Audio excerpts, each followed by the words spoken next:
Alors, la finance, et on en parle, et actuellement on en parle encore plus, puisqu'en plus on nous parle beaucoup d'écologie, hein, n'est-ce pas, de finance verte. D'ailleurs, il va y avoir un cours de finance verte au pôle training USSK fait par notre ami Yves Rakoto Dratsimba, qui fera donc dérivés climatiques et finance verte.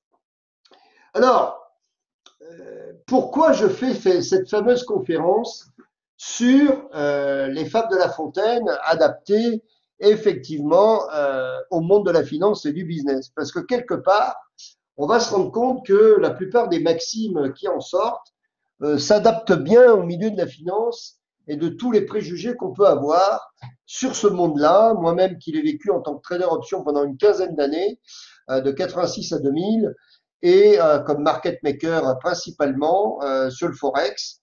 Hein, mais j'ai fait également des options sur le pétrole, sur le sucre et le cacao, ainsi que sur le monnaie, avec également des options de taux. Voilà.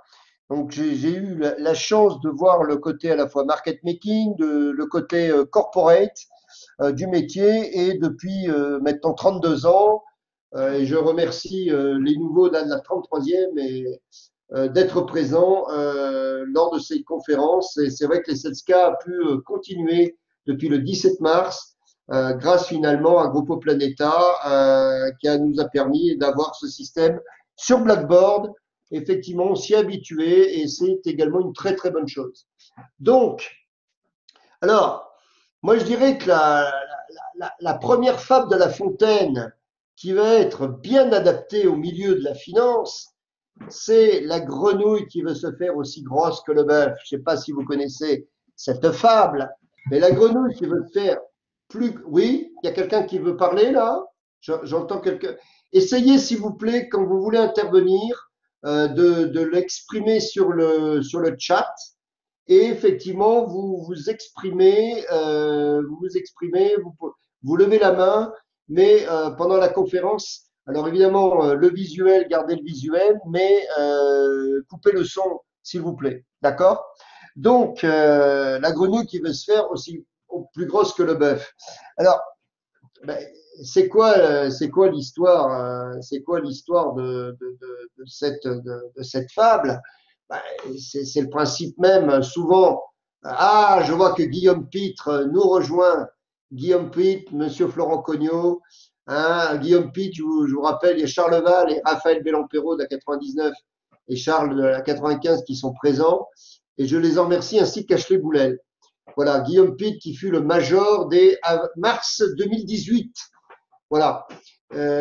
Donc, la grenouille qui veut se faire plus grosse que le bœuf, effectivement, ça veut bien dire ce que ça veut dire. C'est-à-dire que par arrogance et tout, quelque part, ça veut dire qu'on se la pète, hein, si je puis me permettre l'expression, on grossit, et c'est le principe même du money management, et effectivement de la gestion des risques. Effectivement, on se rend compte que plus on grossit, plus effectivement ça peut exploser, et voilà, et c'est pas un peu le chemin que l'on prend actuellement. Quand on voit des Esther Duflo, des prix Nobel d'économie, des Piketty, des gens comme ça, qui ont plein de diplômes, qui ont fait le MIT, qui ont fait plein de choses, Normal Sup, des doctorats, qui vous disent allons-y gaiement, l'endettement et tout, on peut se faire peur. Et on pourrait dire, ben, grâce aux Chinois, quelque part, qui nous ont envoyé effectivement le Covid-19, mais également la probabilité de ces fameux taux négatifs. Parce que pour sauver finalement, je dirais, le système, quoi qu'il en coûte, comme a dit notre président le 16 mars 2020, quoi qu'il en coûte, ça veut dire quelque part qu'on peut s'endetter indéfiniment. Oui, tant que les taux restent bas. Et effectivement, la bulle qui est en train de se constituer, une bulle immobilière, une bulle effectivement financière, elle tient le coup finalement avec ce quantitative easing, par ce flot de monnaie, ce torrent, il tient le coup parce qu'on a des taux à zéro, voire négatifs. Mais imaginez un crack obligataire, imaginez qu'il lâche la pression, que les créanciers nets finaux, les fonds souverains, et effectivement la Chine et les fonds souverains que sont par exemple les pays du Golfe, mais ainsi que la Norvège. Je vous rappelle que la Norvège, c'est pas autre chose que 1000 milliards de dollars d'être créditeur. Si un jour il lâchait, je vois que Brian Guillot nous rejoint, mais on ferait quoi? Ben, ça serait effectivement la grenouille qui exploserait comme le bœuf parce qu'elle a voulu se faire trop grosse. C'est quand même assez impressionnant de voir, de voir ce genre de problématique par rapport justement, par rapport justement au fait que on n'arrête pas de nous dire qu'on peut s'endetter autant que l'on veut et que de toute façon ce n'est pas grave et qu'il y a des gens qui vous sortent que mais pourquoi on n'annulerait pas tout ça? Mais c'est un peu trop facile comme type de raisonnement. Hein, c'est hallucinant. Ça veut dire quoi? Que l'on spolie tous les créanciers et que là, réellement, l'économie réelle s'effondrerait totalement. On ne peut pas faire n'importe quoi avec la finance. Et donc, la grenouille qui veut se faire aussi grosse que la bœuf, je dirais que c'est la première fable de La Fontaine qui est la plus adaptée au monde d'aujourd'hui. On fait du grand n'importe quoi, et si ça continue et que le marché obligataire s'effondre, eh bien, parce que les taux longs remonteraient très fort, mais est-ce que quelque part nos créanciers nets finaux, et notamment les Chinois, ont intérêt à cela? Mais je ne pense pas, parce que qui achèterait leur long permanent structurel de matières, de produits? Qui achèterait tout ça si tout le monde devenait totalement insolvable? Hein, vous voyez, en plus, ils nous ont refilé des masques, c'est pour ça qu'il y a eu le confinement, parce qu'on n'avait pas assez de masques. Il y a un mois et demi, il n'y avait pas assez de masques et tout, donc c'était pas utile d'en avoir. Aujourd'hui, il ne faut plus sortir sans masque. Eh bien là, c'est pareil. En finance, la grenouille qui veut se faire aussi grosse que le bœuf, c'est pas autre chose que le quantitative easing des banques centrales, un marché qui devient de plus en plus administré, mais jusqu'à quand? Jusqu'à ce que ça explose comme un bœuf? Mais comment est-ce possible d'être arrivé dans ce type de raisonnement? Ben, ça s'appelle tout simplement le manque de courage politique, tout simplement. Puisque finalement, on se rend compte que là, par manque de réforme structurelle des finances publiques, et on le voit bien avec l'hôpital public et tout, qui est un peu problématique depuis une cinquantaine d'années, on a voulu déverser des flots financiers énormes, et donc la grenouille qui veut se faire aussi grosse que le bœuf, il est là exactement. Donc merci aux taux négatifs et donc merci aux Chinois de nous préserver de ce grand krach obligataire pour préserver effectivement leur solde commercial extérieur. C'est ça. Alors maintenant, on arrive à être 47 et j'en suis très heureux. Donc voilà, donc c'est ça qui est vraiment impressionnant. Alors une autre fable aussi qui est très intéressante et qui est très adaptée au milieu de la finance, c'est la fable du héron. Ça souvent aux étudiants, je leur parle du héron. Je ne sais pas si alors d'ailleurs notez les fables que je vous cite parce que c'est vraiment remarquable et je vous invite, et d'ailleurs sur Google vous pouvez les retrouver toutes in extenso, mais le héron. Alors c'est quoi l'histoire du héron? Ben, l'histoire du héron avec son long bec et ses longues jambes arriva et il avait pas faim, il avait pas faim et qu'est-ce qu'il voulait? Il voulait des carpes. Il voulait des carpes. Et elles sont là à ses pieds. Et qu'est-ce qu'il fait? Il est midi, il les voit, il ne les mange pas. Alors que là, elles sont là à ses pieds. Il ne les prend pas.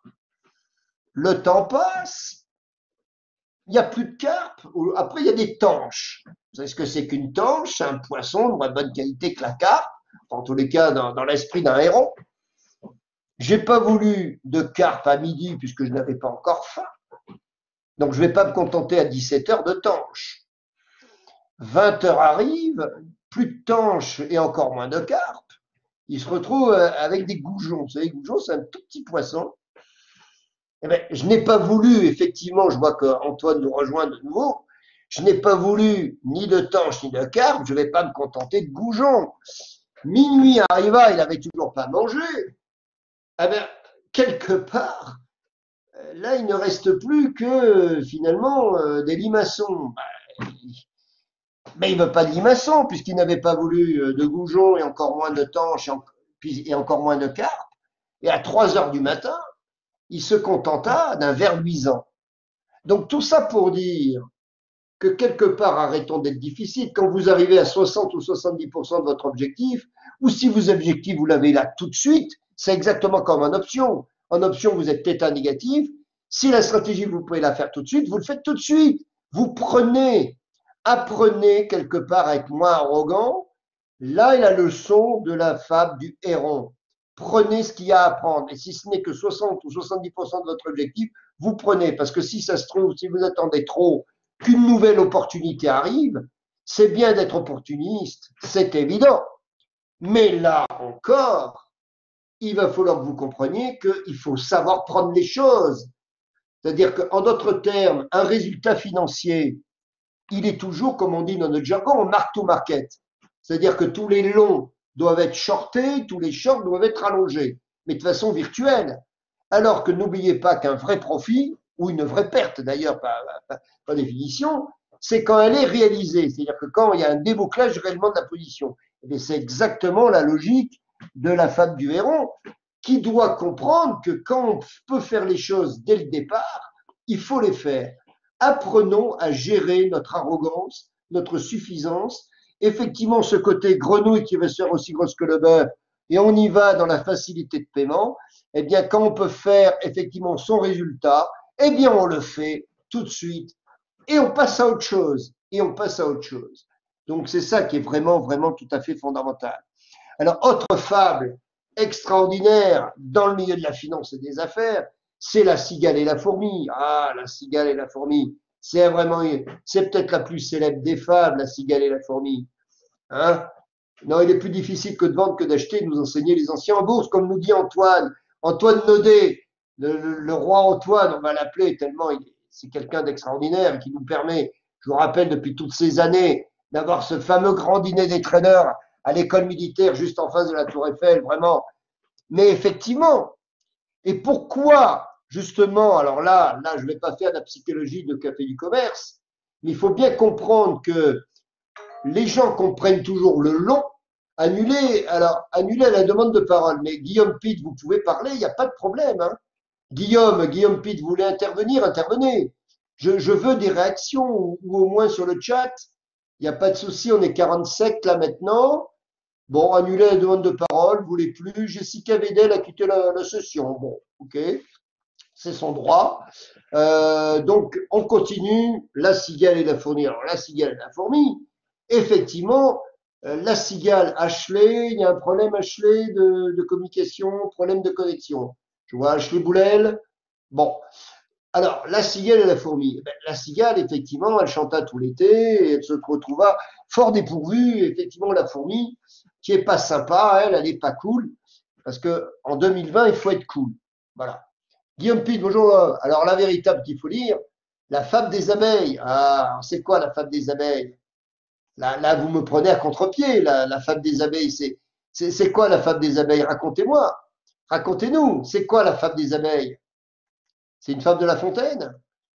Vous la raconterez à notre moment. Là, vous voyez, je sèche. Vous voyez, c'est un peu, mais vous voyez, un principe de finance. Quand on ne sait pas quelque chose, faut le dire tout de suite. Comme ça évite de se prendre une tôle. Voilà. Et là, Guillaume Pitt, il m'a collé. Il nous racontera la fable des abeilles, s'il a envie de nous raconter la fable des abeilles. Hein, moi, je continue, puisque a priori, je suis le conférencier. Mais Guillaume Pitt, je serais très heureux que vous nous parliez de la fable des abeilles. D'accord? Goldman a rejoint la session, mais quand même, Goldman. Qui est Goldman? Il y a Jean-Jacques Goldman qui est là. Ah, private risk public benefits. Ah, c'est ça la phrase des abeilles. Ah, d'accord. D'accord, d'accord. Donc, que je vois un peu, j'arrive plus à voir. Hop, voilà. Plus difficile de vendre. Alors, évidemment, il est toujours plus difficile de vendre. En tous les cas, 47 modérateurs, Victor Pérez, on continue. On est 49 là maintenant. C'est vrai qu'elle a commencé un peu tôt cette conférence, mais, mais d'un autre côté, ça me fait plaisir quand même de voir tout ce monde et de vous retrouver en ce 1er juillet. Alors, la cigale et la fourmi. Ben, la cigale, effectivement, la cigale, c'est un peu, quelque part, on dépense, et puis on verra bien ce qu'on fera après. L'intendance suivra, comme disait le général de Gaulle. C'est vrai que la culture financière n'a jamais été la culture qu'il y a en France. Ça, c'est une évidence, mais à ce point-là, et effectivement, on apprécie tellement plus les cigales dépensières pour effectivement faire des projets, finalement, un peu comme un jeu de bonne taux, Alors que la fourmi, elle est pas cool, elle est pas sympa, mais effectivement, elle est pas prêteuse. Mais pourquoi elle est pas prêteuse? Parce que quelque part, elle veut être remboursée, ce qui est un peu normal. Hein. Eh bien, pourtant, depuis des dizaines et des centaines d'années, finalement, on préfère la cigale à la fourmi. Ben non, il vaut mieux. Il y a de temps en temps, on a besoin d'être des cigales, mais pas tout le temps, vraiment pas tout le temps. Alors, c'est ça qui est assez dramatique, c'est que je vais quand même essayer de vous faire passer que le principe de la fourmi, elle est quand même plus logique et c'est celle-là qui doit être suivie pour ce fameux développement durable. Parce que souvent, le développement durable, on ne pense toujours qu'à l'écologie et tout. Alors aujourd'hui, ça devient une bague verte partout. On verra après financièrement comment ils feront. Ils feront, à mon avis, de la cigale et de la grenouille qui va se faire plus grosse que le bœuf. Et par arrogance, comme le héron, ils ne verront pas là où ils peuvent prendre les sources de profit et de croissance, puisqu'effectivement, on doit être dans une logique de décroissance selon eux. Enfin, sauf que là, c'est pareil, l'argent ne pousse pas sur des arbres, et quelque part, il n'y a pas d'argent gratuit. Et ça, évidemment, on ne le comprend pas. Et pourtant, la cigale et la fourmi nous font beaucoup plus aimer la cigale que la fourmi. Voilà. Et ça, c'est quand même bien dommage. Eh bien, je vois que, Pierre Gislard, la 2013, votre votre professeur, effectivement, de Training Action et Ripo, nous a rejoint et vraiment, je te remercie d'être là. Ça fait vraiment plaisir de voir. Donc, on a déjà fait la grenouille qui va se faire plus grosse que le bœuf. On a fait le héron et là, la cigale et la fourmi. Effectivement, hein, on est au royaume des cigales et d'autant plus, justement, grâce au taux négatif, grâce finalement aux Chinois. Alors après, il y a une fable qui est très intéressante, c'est le savetier et le financier. Est-ce que vous vous souvenez de la fameuse fable de La Fontaine, le savetier et le financier? Alors malheureusement, comme maintenant à l'école primaire et au collège, on vous apprend plus les fables de La Fontaine, ce qui est bien dommage. On fait des bandes dessinées et des confitures, hein, puisqu'il faut que ces enfants se développent par eux-mêmes. Hein, il y avait une émission dans le temps qui s'appelait Vie ma vie. Alors peut-être que ça va inspirer plus de gens, hein, dans les enfants de la télé, comme dirait Arthur, mais Vie ma vie, c'est un peu l'histoire du savetier et du financier. C'est quoi l'histoire du savetier et du financier? Le savetier et le financier, donc de La Fontaine, c'est cette fameuse fable où effectivement, ça s'appelle la jalousie et l'envie. La jalousie et l'envie, c'est deux valeurs qu'il faut surtout pas être quand on est un financier. Hein, il faut être la jalousie et l'envie, être envieux de ce qu'ont les autres, plutôt que de travailler pour les obtenir. C'est un peu l'histoire du savetier et du financier. Hein, le financier, on sait ce que c'est. Il a un beau logement, il est bien installé, il reçoit des gens.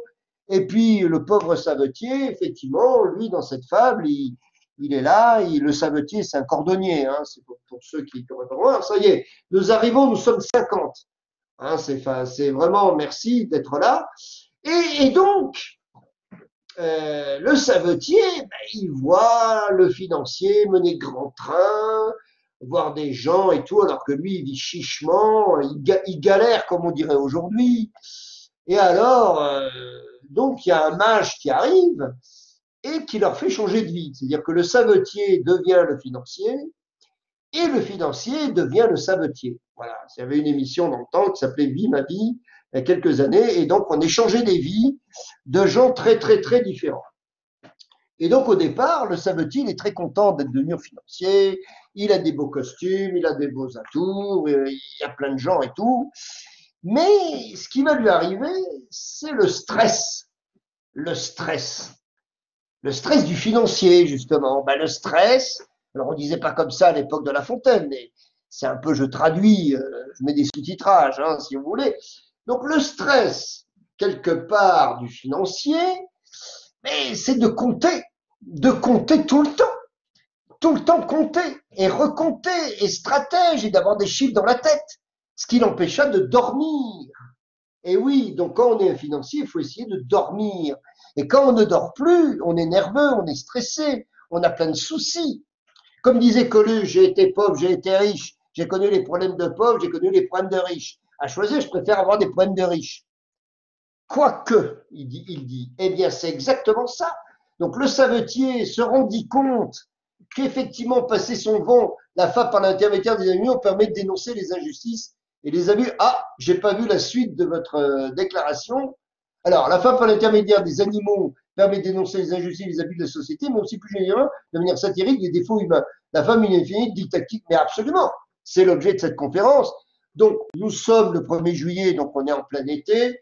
Donc, on est là, effectivement, pour commenter l'actualité économique et financière du moment et de toutes les aberrations du quantitative easing, du quoi qu'il en coûte et tout, on dit par des prix Nobel, par Madame Duflo, par Monsieur Piketty, enfin lui il n'est pas prix Nobel, mais enfin il a eu son heure de gloire avec le Capital du XXIe siècle, le nouveau Marx du XXIe siècle. Bon, ils sont quand même extraordinaires. Alors évidemment, vous allez me dire, mais il a un discours de bolchevique et tout. Non, non, non, pas du tout.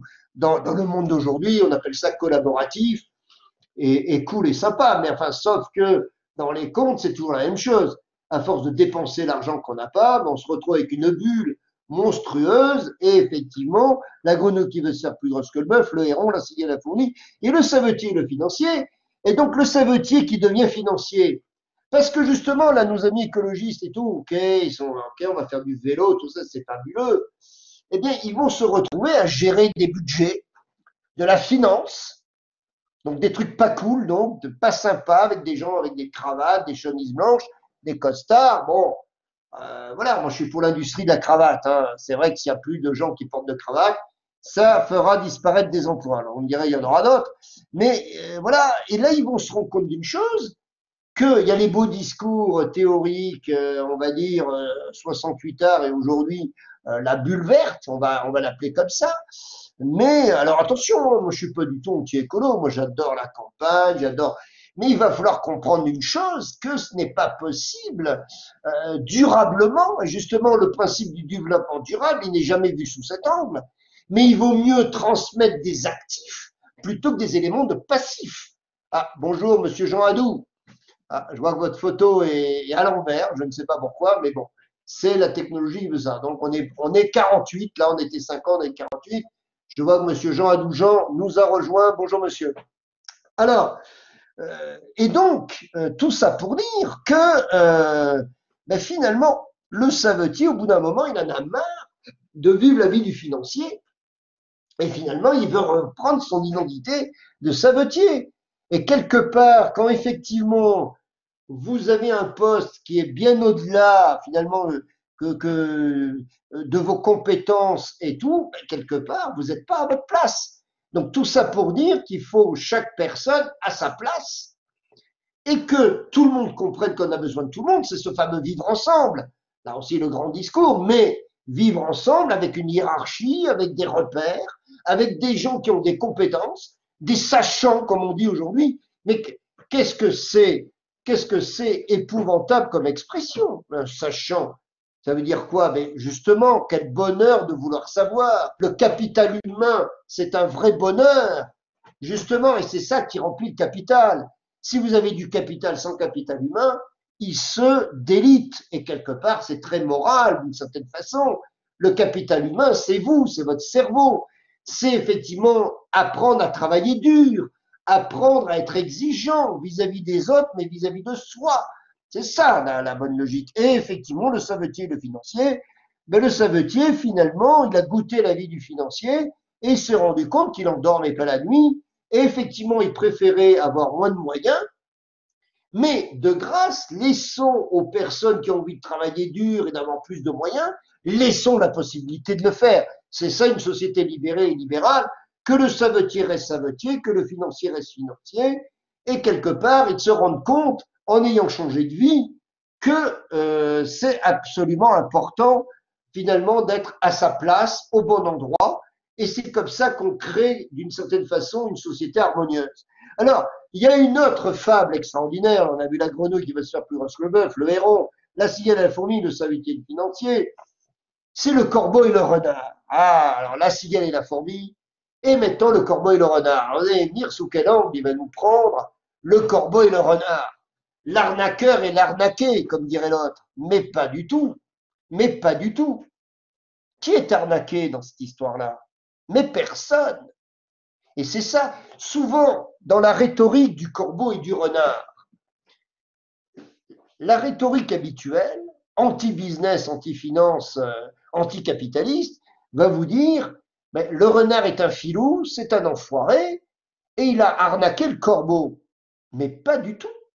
Le corbeau avait un beau fromage. Il est très beau. Il est long, comment dire. Et l'autre, le renard, il est short de son fromage. Il est dans le marché, tout le monde le voit.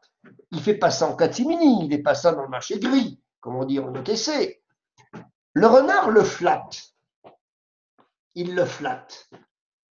Eh oui, et il est bien là le problème. Donc finalement, c'est par un sentiment très humain de flatterie, et le corbeau se laisse flatter, et donc il lui répond, et il lâche son fromage, et quelque part il lui donne. Il ne lui vole pas. Le renard n'est pas un voleur. Le renard est un flatteur. Alors, vous allez me dire, donc vous encouragez la rouerie, pas du tout. Ce que j'encourage, c'est effectivement d'éviter de répondre à la démagogie, de répondre quelque part à la facilité. Donc, je me mets à la place du corbeau. Vous êtes long. Vous devez préserver, effectivement, c'est le principe même patrimonial, effectivement, de la transmission et donc de la capitalisation, à la fois financière mais également morale. Et donc de faire attention aux différents amis ou flatteurs qui, comme par hasard, viennent à vous parce qu'ils sachent que vous êtes doté et qui vous abandonneront dès que vous serez short. Donc, quelque part, il faut apprendre au corbeau à être ferme et surtout à sourire en douce, quelque part, je dirais, de la tromperie du renard, qui certes est un peu filou, mais qui quelque part fait ça dans le marché, il le flatte, et voilà, et ça c'est le principe même, je dirais, du marketing, de choses comme ça, et quelque part du jeu politicien. Le renard, quelque part, c'est un politicien. Et le corbeau, il se fait avoir par un discours démagogique sur lui, et le corbeau se laisse flatter, et donc quelque part, il ne raisonne pas comme un financier, il ne raisonne pas comme quelqu'un justement de stable, et donc quelque part, ben, c'est vrai que il se fait avoir, mais c'est pas par le renard qu'il se fait avoir, c'est par lui-même. Il faut qu'il soit capable de prendre la responsabilité de son échec, d'avoir été influencé par le renard. Alors, s'il y a des gens qui effectivement disent que ce que je dis est horrible, vous pouvez y aller, ou le contraire. Mais c'est vrai que on victimise toujours le corbeau, alors que le renard, ben, il essaye effectivement de l'obtenir d'une façon effectivement pas très académique, c'est évident, mais comment pourrait-il faire autrement? Là, il ne peut pas. Et c'est ça qui est assez intéressant dans cette fable du corbeau et du renard, c'est que le corbeau doit apprendre à préserver, à se préserver et à préserver effectivement ce qu'il a. Non pas comme un grippe minot ou un grippe sous, en aucun cas, mais il doit comprendre effectivement que sa rhétorique, c'est effectivement, avant toute chose, de répondre aux flatteries, c'est de préserver effectivement son patrimoine et au contraire de le développer. Et là, le renard, ben, il faudra qu'il aille ailleurs, effectivement. Et ça, c'est assez terrible. Pensez de Pascal, l'admiration gâte tout dès l'enfance. Or que, alors attends, que nous dit, attendez, que je reprenne ce que nous dit, que j'arrive à lire. La fin justifie les moyens. Alors ça c'est ce qu'on dit Mademoiselle Cabage, oui et non. Alors effectivement le renard, il est malin, mais quelque part, il savait parfaitement la faiblesse du corbeau, et la faiblesse du corbeau, c'était de se laisser flatter. Donc ne vous laissez pas flatter, jamais.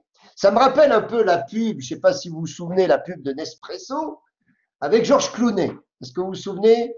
C'est une pub qui remonte à quelques années maintenant, mais elle m'a toujours fait marrer. La pub de Nespresso, Georges Clooney, le beau gosse, démocrate, américain, justicier, toutes les femmes le veulent, extraordinaire, sympa. Bon, le mec formidable. Et donc, il arrive dans la pub Nespresso, donc il y a des belles filles qui sont toutes là et tout, qui lui parlent du café Nespresso. Mais lui, évidemment, il s'attendait à avoir une cour, à avoir des faillots, des courtisans. la vraie nature humaine, quoi.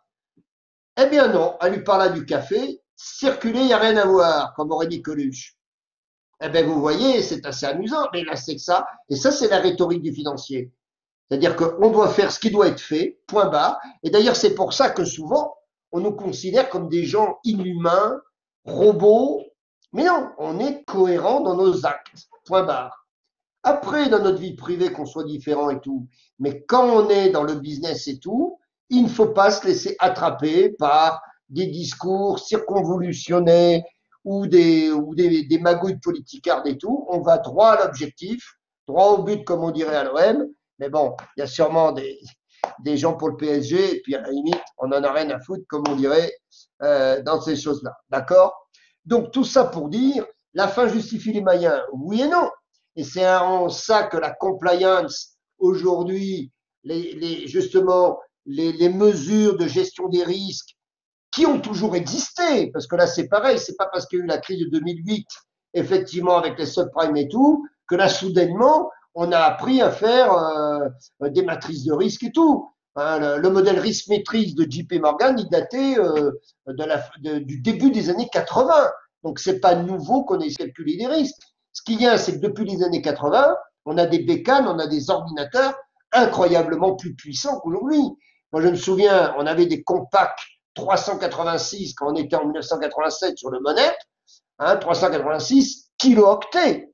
Aujourd'hui, un petit téléphone et tout a du giga, du téraoctet. La problématique, justement, de tout ce que l'on vit aujourd'hui, le big data, toutes ces choses-là, ne sont liées que grâce à la puissance des ordinateurs d'aujourd'hui. Là, moi, je vous parle de kilo-octets, de 386 kilo-octets dans les années 80.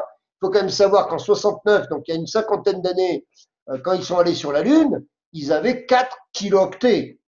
4 kilo-octets, vous vous rendez compte? C'est vraiment une boussole dans un truc technologique monstrueux. Donc, c'est grâce à la puissance des ordinateurs d'aujourd'hui qu'on peut avoir justement ce management des risques extrêmement puissant qui a toujours existé, mais qui aujourd'hui est véritablement donc la fin ne justifie pas les moyens, mais si effectivement on se laisse duper et que quelque part on commet une erreur, eh bien, il ne faut pas s'en prendre à l'autre, il faut s'en prendre à soi. Et le corbeau est d'ailleurs bien mal qu'il lui en prie, et effectivement, il ne le referait pas. Alors, ce qu'il faut, c'est que notre ami le corbeau, parce qu'allez, on va quand même, euh, quelque part, il faut qu'il prenne leçon de ce qu'il a vécu. Et ça, c'est pas toujours évident. C'est-à-dire que souvent, ce qui passe, et je ne vais pas faire la psychanalyse de Café du Commerce, mais souvent, on commet les mêmes erreurs. Et ça, c'est assez terrible. Ça, c'est vraiment absolument terrible de voir ça. Hein. Ça, c'est vraiment épouvantable de voir ça. Donc, par contre, je ne vois pas ce qu'a écrit notre ami Pierre Gislard. Là, je n'arrive pas à le voir là sur le chat. C'est quand même assez bizarre. Bon, ok. Donc, pensez de l'admiration gâteau. Ah, les enfants de Port-Royal.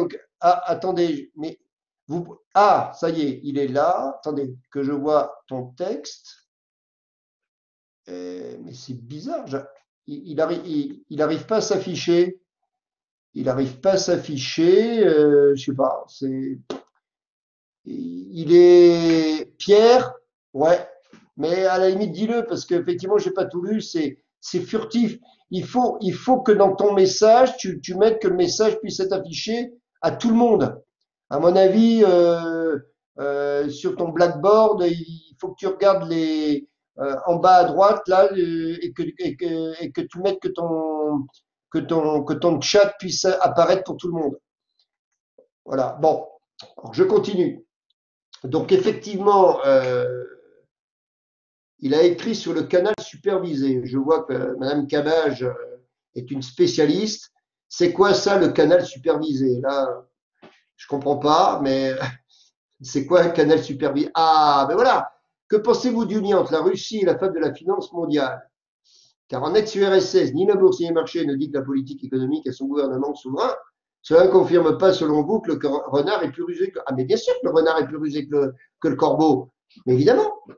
Mais surtout, le corbeau ne doit s'en prendre qu'à lui-même. Mais quel est le lien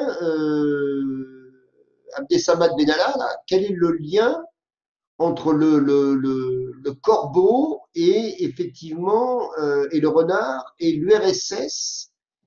Alors l'URSS, pour les plus jeunes d'entre vous, c'était avant la Russie, c'était, comme on dirait, l'ancien monde, en partant de votre exemple. Mais avant l'URSS, de toute façon, il n'y avait pas de marché. De toute façon, tout était administré. Et effectivement, il y avait aucune liberté, c'est-à-dire qu'il vous disait l'euro, un dollar, c'était 10 roubles. On s'est rendu compte, c'est-à-dire que tout était effectivement figé. Alors, il vous disait il n'y a pas de taux de chômage et tout. Puis le jour où ça s'est libéré, on a bien vu que c'était pas du tout le cas. Mais quel est le lien 51 alors, on est 51, donc ça c'est vraiment une bonne chose. Pensée de Pascal, voilà. Voilà ce qu'a écrit Pierre Giscard. L'admiration gâte tout dès l'enfance. Oh, que cela est bien dit, ou qu'il a bien fait, qu'il est sage. Les enfants de Port-Royal auxquels on ne donne point cet aiguillon d'envie et de gloire tombent dans la. Mais absolument. Mais absolument. Et c'est un peu le monde que l'on vit aujourd'hui. Il est vrai que les enfants trop bien nourris sur trop de générations amènent une certaine décadence, comme on a vu à l'époque de la Rome antique. Hein. Comme disait César, panem et circenses, du pain et des jeux. Donnez-leur des pains et des jeux, abrutissez-les. Et quelque part, pendant ce temps, les barbares qui travaillent, mais c'est pas qu'une question de barbares ou de pas de barbares. Hein, ce qu'on appelait les barbares, c'était tous ceux qui n'étaient pas romains. Ben, avec l'analogie du monde d'aujourd'hui, qui est d'ailleurs très décriée, qui est un monde réellement ouvert, mais quelque part, c'est les gens doivent travailler de plus en plus dur. Et c'est ça tout le paradoxe actuel, c'est que finalement, on est dans une logique très anti-marché, alors que finalement, les gens ne veulent que ça, que de la transparence. Oui, vous allez dans un restaurant, vous allez au cinéma et tout, vous allez sur TripAdvisor, tous les sites justement de comparaison, mais quelque part, même tous ces gens très anti-marché, notamment les écolos et tous les anticapitalistes, ils ne regardent qu'une chose, c'est des comparatifs, c'est-à-dire des logiques de marché. Et les comparatifs, c'est donc bien qu'il y a un affichage de qui on est, et c'est ça le monde d'aujourd'hui et de demain. C'est justement cet affichage permanent qui fait qu'on a l'impression d'être en permanence surveillé, mais on n'est pas surveillé. Puisque quelque part, finalement, c'est par le fait qu'il y ait de la cotation que l'on arrive, in fine, à être justement évalués les uns par rapport aux autres. Mais n'allez pas croire que la plupart des gens veulent ça. Mais non, la plupart des gens veulent de l'opacité et veulent être tranquilles et peinards. Et d'ailleurs, on va bien le voir avec une autre fable, mais on va continuer. Donc, le corbeau et le renard. Alors, il y a aussi une fable extraordinaire. Le chat, la belette et le petit lapin. Hein, notre ami Grip Minot, Ramin Agrobitz. Alors, c'est quoi l'histoire du chat, de la belette et du petit lapin? Eh bien, moi, je vais appeler ça, c'est la fable de l'arbitragiste. Hein, c'était Dame Belette, était très rusée aussi, et quand le lapin partit de chez lui, hop, il prit son terrier. Et l'autre, il revient un jour, c'est le principe même des squats, hein, et tout, et du principe du droit de propriété, qui est quand même l'article 17 des droits de l'homme et du citoyen, est défini dans l'article 2. Hein, et donc le droit d'être propriétaire et donc d'être actionnaire, n'en déplaise aux gens qui vous parlent uniquement du droit d'usage, qui est un principe d'ailleurs communiste, mais on ne dit plus communiste aujourd'hui, hein, c'est tellement old school, hein, on dit collaboratif, mais tout ça revient au même. Eh bien, la belette, finalement, elle prit le logis du petit lapin. Alors évidemment, ils n'arrêtent pas de s'engueuler, et il dit, on va aller voir le juge, on va aller voir le chat, Ramina Grandis, le sage, et il va nous mettre d'accord. Eh bien, que fit Ramina Grandis ou Grip Minot? Il leur dit, je suis vieux et gras et tout est sourd, rapprochez-vous. Et qu'est-ce qu'il fit? Eh bien, pour les mettre d'accord, il les mangea l'un et l'autre, et il les mit dans son ventre, et pour se mettre d'accord. Voilà. Donc, tout ça pour dire que quand on est en permanence en conflit, on n'avance pas. Donc, le conflit coopération, eh bien, c'est le principe de la théorie des jeux, qui est la logique, souvenez-vous, de John Nash. Et John Nash qui vous dit que, effectivement, le dilemme du prisonnier, le conflit coopération, eh bien, justement, plus on gagne, plus on peut faire gagner aussi ses clients. C'est pas les uns qui gagnent et les autres qui perdent. Eh bien, le chat, la belette et le petit lapin, c'est vraiment la fable de La Fontaine qui est tout à fait par rapport à ça. C'est-à-dire que si effectivement on n'arrête pas de se chamailler et tout, mais c'est un plus gros qui vous bouffe, qu'il ait tort ou qu'il ait raison, puisqu'il est censé représenter la justice. Donc je sais que certains vont trouver ça très immoral, mais finalement on se rend compte que c'est très souvent ça. Donc faites en sorte de vous entendre. Faites en sorte de vous entendre, parce que quelque part, un plus gros que vous pourra vous manger. Et ça, le chat, la belette et le petit lapin, relisez ces fables de La Fontaine, elles sont vraiment extraordinaires et tellement adaptées au monde de la finance d'aujourd'hui. Alors, il y en a une autre aussi que j'adore, c'est le chêne et le roseau. Alors, le chêne et le roseau, c'est, on veut dire, la fable de la condescendance. La fable, alors, c'est quoi la condescendance? Ça m'a toujours fait marrer, la condescendance, c'est ce côté un peu, d'ailleurs, ce que certains avaient dit, jamais vous n'arriverez. Je vois, ah, Charlotte Le Tan nous a quittés, en tous les cas, merci d'avoir bien géré le blackboard et tout avec Marie Matos.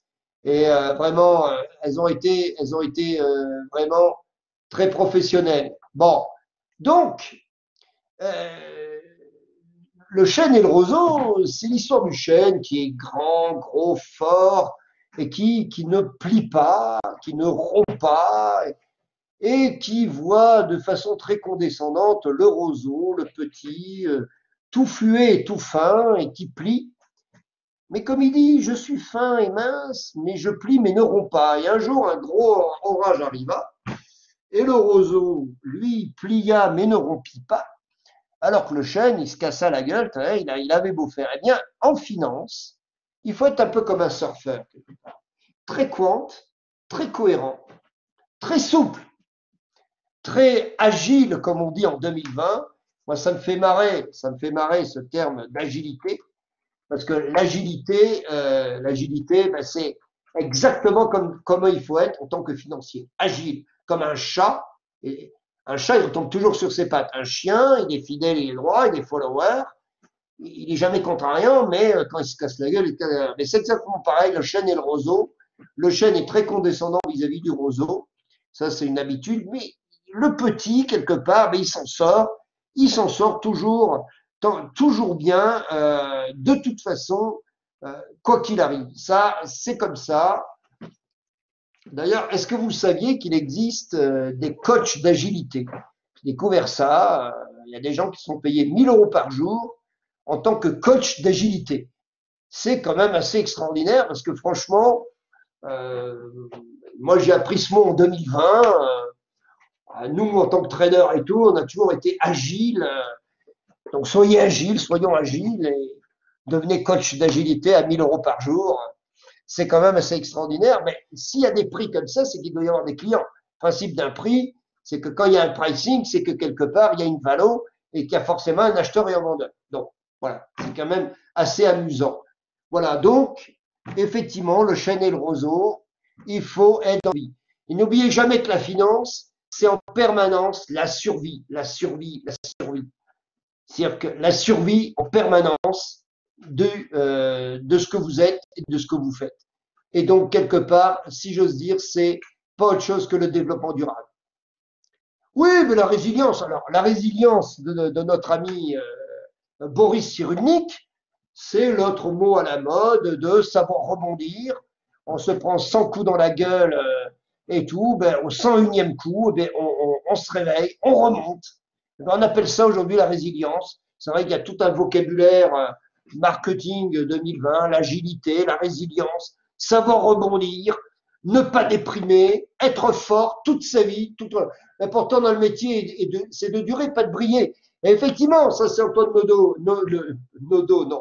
Nodevolo qui nous le dit. Excuse-moi, j'ai fait une fusion des deux noms. J'en suis désolé, mon cher Antoine. Hein, mais effectivement, vous savez, on a toujours l'impression de réinventer le monde à chaque fois, mais il y a des invariants. Alors effectivement, les gens ne sont pas habillés pareil et tout, mais quelque part, la psychologie humaine reste toujours la même. Et c'est pour ça que les marchés montent et que les marchés baissent. C'est toujours un moment où les gens ont peur. Hein, on regarde l'analyse technique, on regarde les signaux de Fibonacci.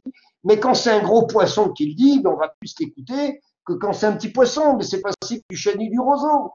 Le roseau, on va moins l'écouter que le chêne. Et pourtant, c'est le roseau qui va survivre. Eh bien, justement, quand vous êtes un financier, il n'y a pas de petits poissons, il n'y a pas de gros poissons. Un gros poisson peut devenir petit. Un petit poisson peut devenir… Qui connaissait Amazon il y a 20 ans? Personne. Qui connaissait Google? Personne. On ne pouvait même pas imaginer que des sociétés comme ça puissent avoir une telle capitalisation boursière. C'était inimaginable. Quels seront les Google ou les Amazon de 2050? J'en sais rien. Dans tous les cas, ce ne sera pas la fin du monde, comme les collapsologues. D'ailleurs, il y a des gens qu'on ne voit pas. Greta Thunberg, on ne la voit plus. Il y a comme ça des épineux phénomènes marketing. Apprenez à vous faire votre propre pensée. Voilà, c'est ça qui est vraiment hyper important en finance. Donc, le chêne et le roseau. Alors, justement, apprenez à vous faire votre propre pensée. Il y a une fable de La Fontaine qui est absolument géniale. Là-dessus, c'est le laboureur et ses enfants. Est-ce que vous la connaissez, le laboureur et ses enfants? Mais le laboureur et ses enfants, c'est exactement la même chose. Les gens, et souvent les enfants, et souvent la génération, ils critiquent tout et puis ils attendent l'héritage et que ça vienne tout seul, mais rien ne vient tout seul. Alors d'un autre côté, à votre crédit, à force d'avoir des émissions à la con, des téléréalités, des conneries depuis l'an 2000, machin, où on voit des nuls avoir beaucoup, on se dit, bah, après tout, pourquoi pas moi? Mais non, ça ne marche pas comme ça. Et le laboureur et ses enfants, le laboureur et ses enfants, ils croyaient qu'il y avait quelque chose d'énorme et tout. Et quelque part, il leur a appris que c'est par leur propre travail, leur propre force, qu'ils arriveraient à faire leur fortune. Et toute leur vie, ils ont attendu je ne sais quoi, alors que finalement, elle vaut la raison du plus fort. Alors justement, je vais là. Alors, c'est marrant parce que vous avez lu dans mes pensées, et la prochaine, c'est effectivement l'attitude du loup face à l'agneau. Ah, alors justement, eh bien, je vais la commenter, le loup et l'agneau. Effectivement, c'est dégueulasse. Effectivement, c'est dégueulasse, le loup et l'agneau. La raison du plus fort est toujours la meilleure. Eh bien, il faut tenir compte de cette fable-là. D'ailleurs, souvent, Bill Gates, enfin, vous savez qui est Bill Gates, fondateur de Microsoft et tout ça, il disait le monde est injuste, mais il faut s'y adapter et faire en sorte qu'il n'en soit pas ainsi. Eh bien, vous les jeunes d'aujourd'hui, et je connais bien, il y a eu beaucoup d'enfants, moi ça va de 18 à 27 ans, hein, voilà, donc je connais bien les états d'âme de votre génération, de toutes les générations de jeunes. De toute façon, à chaque génération de jeunes, la mienne compris avant et sûrement après, quand vous serez les vieux de vos futurs jeunes, parce que c'est ça qui va vous arriver, hein, je vous signale, hein, chaque jour qui passe, vous allez devenir le vieux de nos futurs jeunes. C'est-à-dire que vous êtes nés entre 95 et 2000, mais tous les jeunes qui naissent entre 2020 et 2030, bah vous serez vieux et eux, ils seront jeunes. Voilà, et ainsi de suite. Bon. Et puis, la nuit des temps. Hein, tout coque mi fili, comme disait effectivement César à son fils, qui effectivement le tua. Et d'ailleurs, la psychanalyse, on n'arrête pas de dire il faut tuer le père. Voilà. Et pourquoi? Si le père, il est bien, parce que ça arrive quand même. Hein. C'est des choses qui arrivent. Croyez-moi, il n'y a pas que des connards hein, parmi les pères. Mais bon, ça, c'est encore une autre histoire. Eh bien, effectivement, la raison du plus fort, eh bien, parfois, effectivement, il faut comprendre et plier le dos. Et j'ose dire que l'agneau, quelque part, ben, il aurait dû partir, non pas par lâcheté, mais par esprit de survie. Parce qu'effectivement, objectivement, il a raison. Il a totalement raison. C'est vrai qu'il ne le trouble pas dans l'eau et tout. Mais là, on va appeler ça maintenant les soft skills. Vous savez, les hard skills, c'est notre métier, c'est le dur de nos activités, de notre métier. C'est effectivement extrêmement technique, mathématique, scientifique et tout. Mais les soft skills, c'est le comportement. Et le comportement dans notre métier, dans notre business, il est social. Pourquoi, malgré tout, le monde de la finance, il n'est pas comme on vit en ce moment, finalement chacun dans sa campagne et tout, par ordi, mais parce que l'être humain est grégaire et que quelque part il est urbain, et d'ailleurs on va le voir dans une autre fable qui est le rat des champs et le rat des villes, et quelque part c'est un métier où les gens se rencontrent. C'est-à-dire si vous ne voyez pas les gens après le boulot dans des pubs, dans des bars, dans des restos, dans des mondanités et tout, ben on ne vous connaît pas. Et c'est tout le problème du monde d'aujourd'hui. Eh bien là, l'agneau, il aurait dû vite comprendre, c'est un peu comme une position de merde, sur laquelle on insiste et qu'on se plante et qu'on pourrait avoir raison et qu'on se plante et qu'on pourrait avoir raison à long terme. Eh bien, vous voyez, quelqu'un qui est short, hein, en short Delta One, hein, qui n'est pas en long put, qui est un short, et qui quelque part se met dans une position de faiblesse, eh bien, il faut tout de suite couper. Mais l'agneau, il aurait dû vite partir et aller ailleurs. Alors, on va dire, mais c'est non, c'est un esprit de survie. Parce que, objectivement, l'agneau n'était pas hedgé, il n'était pas couvert. Il aurait été couvert par qui?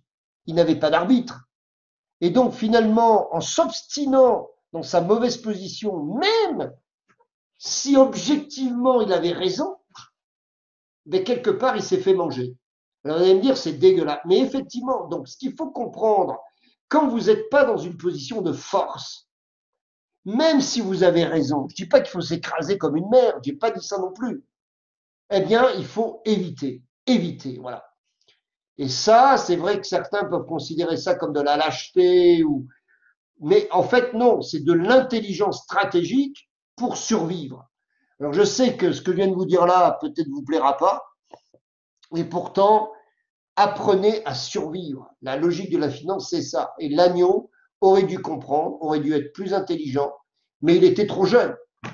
Alors, l'intelligence sociale, mais là, en l'occurrence, dans le loup et l'agneau, l'intelligence sociale, c'est finalement le loup qui est un gros bourrin, qui est très fort, eh oui, du bon sens, mais c'est ça. Il aurait dû comprendre qu'il n'était pas du tout en situation de force, que quelque part, malgré le dialogue, vous savez, malheureusement, l'intelligence, c'est le dialogue. Mais malheureusement, il y a des gens qui ne dialoguent pas, qui ne parlent pas. Et souvent, les gens, quand ils ne savent pas parler parce qu'ils ne sont pas assez éduqués, ben, ils tapent, ils tuent. Donc, évitons, pour justement survivre, d'éviter des situations de conflit extrême. J'apprends les propos d'Antoine Naudet. Beaucoup de gens soi-disant brillants en finance sont nulle part, sont à présent après des départs prometteurs. Ils étaient totalement dépendants d'une structure définie. Dès que cette structure s'est écroulée, ils ne sont pas parvenus à rebondir, qu'ils sont capables de démontrer une valeur ajoutée forte au sein d'un marché avec de nouvelles réalités. Mais absolument. Mais j'ai pas vu ce qu'avait écrit Antoine Naudet, mais absolument d'accord, Ashley, avec toi. Mais bon, alors mon explication sur le loup et l'agneau, je sais qu'elle peut froisser quelques-uns, mais comme dit Nathalie Lehen ou Miss Cabage, du bon sens ou l'intelligence sociale, c'est effectivement quand on a affaire à quelqu'un qui est mal léché ou très énervé ou très bourrin et qui peut vous tuer et tout, ben, vaut mieux éviter. Mais voilà, professeur Naudet a dit que l'important est de durer, pas de briller, mais absolument. Mais un peu, qu'est-ce qui a fait la notoriété de Warren Buffett et de George Soros? C'est la durée. Qu'est-ce qui fait la notoriété du pole training de l'ESLK? C'est la durée. Si vous saviez combien de gens se sont foutus de ma gueule, et ils continuent d'ailleurs, ouais, qu'est-ce que c'est que cet exalté, tout ça? Eh bien, vous savez, je ne vais pas citer de nom, parce que quelque part, en 2000, il y avait quelqu'un justement de très condescendant, un peu comme un chêne, et moi je n'étais qu'un roseau, qui me dit mais jamais t'en mettras un à la générale et tout, c'est pas possible et tout. Ben, aujourd'hui, depuis 20 ans, nous en sommes cumulés à 266 placés à la générale. Alors, ils sont pas tous gros traders, machin et tout, mais quand même, les sales scalpel training, par cette volonté, par ce travail, par le fait que, exactement, Hamza, c'est Hamza Benani, là? C'est quel Hamza? Quel est le Hamza? Hamza Benani, ben voilà. Ben oui, mais j'en ai connu d'autres. Donc, apprenez là aussi. Je sais qu'aujourd'hui, on est dans la culture du prénom. C'est très bien le prénom. Mais ça, c'est une culture du Moyen-Âge. Vous savez qu'avant, il n'y avait pas de nom de famille, mais nous sommes un prénom et un nom. N'oubliez jamais, on ne vient pas de nulle part.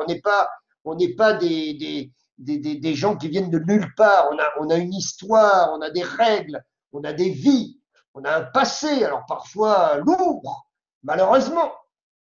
Mais soyez un prénom et un nom. Mais après, évidemment, après, on ne s'appelle pas le prénom, mais c'est donc Hamza Benani, mais absolument. Et que vive le pole training et SSK. J'ai jamais dit qu'on était les plus beaux, qu'on était les meilleurs. On est la bonne surprise du marché. Les gars qui se sont foutus de ta gueule sont là. Oui, mais peu importe, peu importe. Moi, j'ai 58 balais, tout ça. Maintenant, les étudiants, quand je vois Mon cher Charles, je ne sais pas si Charles Val est encore là avec nous, et je le remercie vivement d'être dans le. Je ne sais pas s'il est encore là, Charles, s'il nous a quittés ou pas, mais lui, il nous écoute de très loin. Il y a des étudiants, voilà, quand lui c'était mon étudiant, certains n'étaient pas encore nés. Il est promo 95. Voilà, il y a des gens, exactement, Ashley, moi je t'ai suivi toutes ces années, alors en plus ce qu'il y a de remarquable chez Ashley Boulet, c'est que c'est pas un ancien du pole training, et c'est un ami du pole training. Ce qui crée un grand réseau, c'est pas uniquement l'entre-soi, parce que si on entre-soi à se regarder le beat toute la journée en disant on est les plus bons, on est les meilleurs, non. Ce qu'il faut, c'est apprécier des autres et apprécier des gros poissons. Il faut toujours être apprécié ou des loups ou des gros poissons, parce que c'est les gros poissons, n'en déplaise aux petits poissons, qui font l'opinion, qui font les idées, qu'on le veuille ou non. Ce sont les élites qui font les choses. Donc faites en sorte de devenir un gros poisson plutôt que de rester un petit poisson. Et si vous voulez rester un petit poisson comme le savetier, c'est votre droit, mais n'allez pas gueuler sur les gros poissons. Là, la problématique, elle est bien là. Donc le loup et l'agneau aurait dû comprendre qu'effectivement, il valait mieux effectivement qu'il aille voir ailleurs pour boire son eau, parce qu'effectivement, le loup a pu considérer qu'il était provocateur et tout. Comment durer dans le métier si on n'a pas brillé dans un premier temps? Ah mais effectivement, donc A04 dièse 2, puisque c'est comme ça qu'on va vous appeler, puisque on ne sait pas qui vous êtes. Mais effectivement, le plus dur, c'est le premier million. C'est évident, mais comme dans tout. Ok, vous êtes futur étudiant, je ne vous connais pas. Chancy Bénitia, très bien. Vous êtes futur étudiant, vous êtes ou pas, extérieur. Ah, très bien, du pole training. Eh bien, ah, mais justement, euh, là c'est pareil, on a toujours été débutant, tôt ou tard. Alors c'est vrai qu'il y a des gens qui partent avec plus de dotation hein, qu'avant, c'est vrai. Mais alors là c'est pareil, je vais peut-être dire un truc qui va choquer beaucoup de gens, mais en 2020, il y a de tout dans le milieu. Il y a de tout, de toutes les ethnies, toutes les religions, des hommes, des femmes, il y a de tout dans notre milieu, qui peut-être n'a pas été le cas, mais je peux vous dire que notre milieu est diversifié depuis très longtemps, et encore plus aujourd'hui. Voilà. Et donc, finalement, le dénominateur commun de la réussite dans notre milieu, eh bien, c'est la continuité, c'est le travail, c'est l'effort, d'où la logique du marathon d'examen, comme l'internat de médecine, c'est la même logique. C'est-à-dire que on travaille dur toute l'année et à la fin de l'année, quand on est bien crevé, on fait des play-offs et à la fin, on y arrive. Et voilà. Et notre ami Benalla, qui est médecin, qui est mondialement connu, hein, qui est un grand démocrate, c'est ça, qui est donc pour une société de liberté. La liberté, c'est pas faire ce qu'on veut. La liberté, c'est que les gens tolèrent que ce que vous êtes. Et c'est ça la logique de la finance et du marché. C'est la cotation. C'est, ben moi je suis comme ci ou je suis comme ça, mais même si ça ne plaît pas à un tel, eh bien on va pas me flinguer pour ça. Qui qu'on soit. Et la logique de la liberté, c'est ça. Mais souvent, et le problème de la génération Z, comme on dit aujourd'hui en marketing, les Y, les Z, les W, les Epsilon, je sais pas quoi, tout ce jargon, toute cette novlangue, comme disait George Orwell en 1984, c'est de dire que les invariants restent toujours les mêmes. Et en l'an 3000, en 4000, ce sera pareil. Les gens qui réussissent sont les gens qui travaillent dur, qui font des efforts, mais qui aiment ça. Parce que si vous n'aimez pas ça, vous n'allez pas vous en sortir.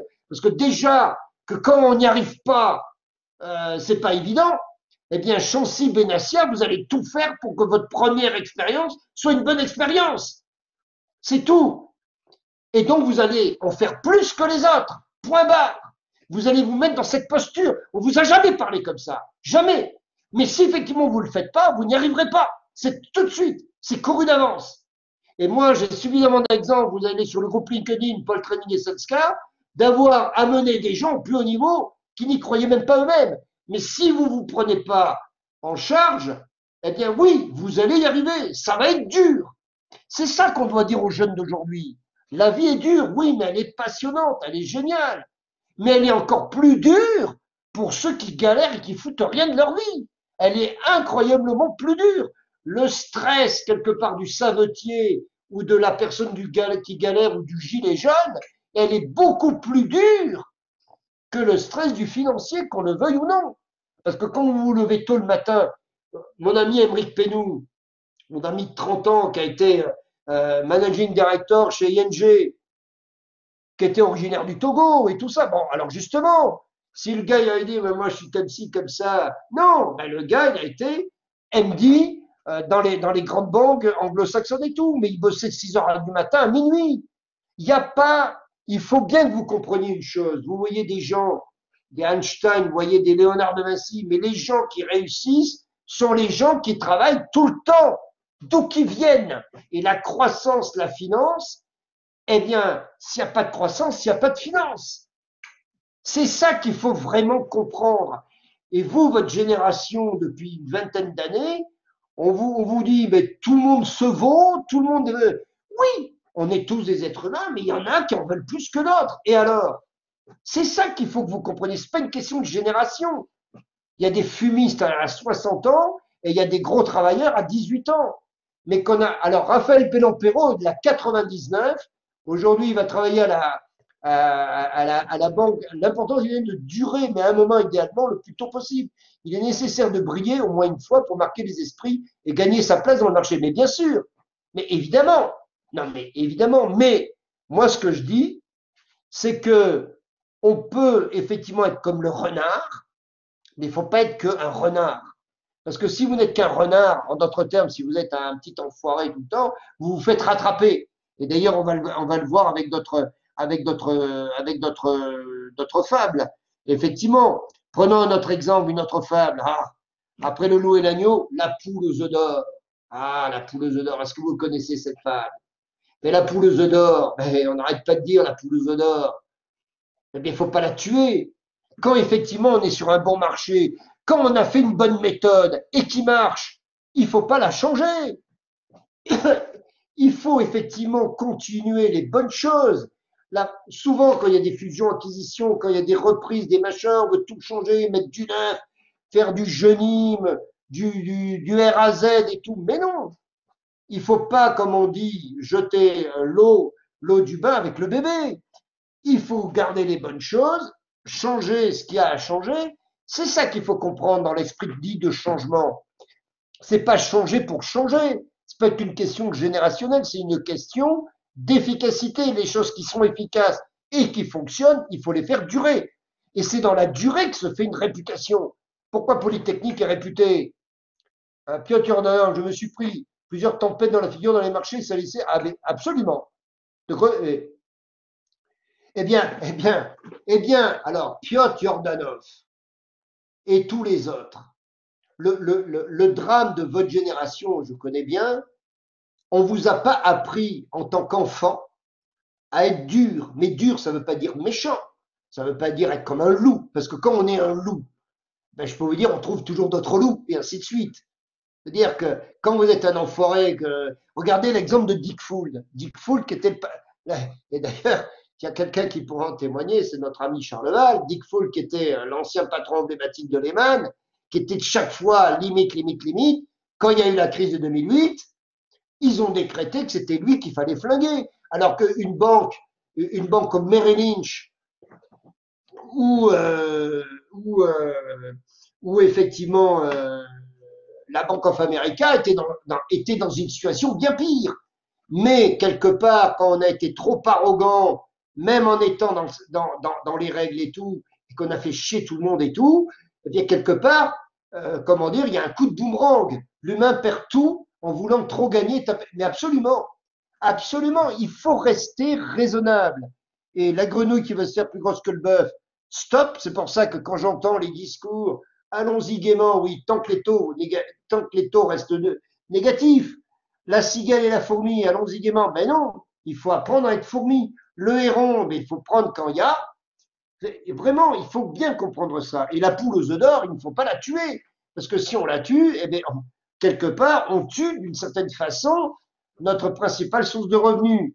Alors, il y a aussi, alors justement, une fable qui est, je trouve, extraordinaire sur l'arnaqueur arnaqué, c'est le renard et la cigogne. Mais le renard et la cigogne, Justement, ça va rejoindre ce que dit Madame Cabage. Alors, Piotr Yordanov, je vais vous répondre. Hein, Piotr Yordanov, je vais vous répondre. Le renard et la cigogne. Le renard et la cigogne, c'est l'histoire d'un renard qui invite la cigogne à dîner. Et vous savez, une cigogne, c'est un très long bec. Et ce petit malin de renard, il lui offre à manger sur une assiette. Alors lui, il lappe l'assiette et puis la pauvre cigogne, elle peut rien manger parce qu'avec son bec, voilà. Et alors voilà, elle partit, un peu vexée, mais elle n'a rien dit. Et la cigogne, finalement, elle invite le renard. Eh bien, elle met son repas dans des comment dire, dans des fûts, dans des amphores, toutes longues et tout. Elle, avec son lambec, elle puis, ben, voilà. C'est-à-dire que quelque part, quand vous passez votre temps à arnaquer les uns et les autres, eh bien, attendez un retour. L'arroseur arrosé pour le renard et la cigogne, exactement. Et l'arroseur arrosé, d'ailleurs, ça c'était une médiation, c'est le premier film de l'histoire, en 1895, par les frères Lumière. Voilà. Le 24 décembre 95, sur les Champs-Élysées, d'ailleurs, à côté du McDonald's des Champs-Élysées. Alors, comment apprendre à être fort dans sa tête? Alors après, vous allez voir des gourous, hein, des coachs d'agilité ou des je sais pas quoi et tout. Non, non. Apprenez déjà à être avec des gens. Déjà, évitez d'être isolé. Hein, Piotr, et évitez d'être isolé. Évitez, comme diraient les psys, les personnes toxiques, c'est-à-dire les gens qui voient le verre à moitié vide plutôt que le verre à moitié plein. Apprenez. Ah, attendez, on m'appelle là. Oui, allô? Oui, je suis en pleine conférence là. Allô? Allô? Bon, ça doit être une erreur. Excusez-moi. Donc, tout ça pour dire que éviter les mauvaises rencontres, si je puis. Alors, les mauvaises rencontres, ça veut dire quoi? C'est pas forcément une question de look mais pour effectivement se remonter le moral et tout, il faut être avec des gens comme soi. Apprenez à être avec des gens comme vous.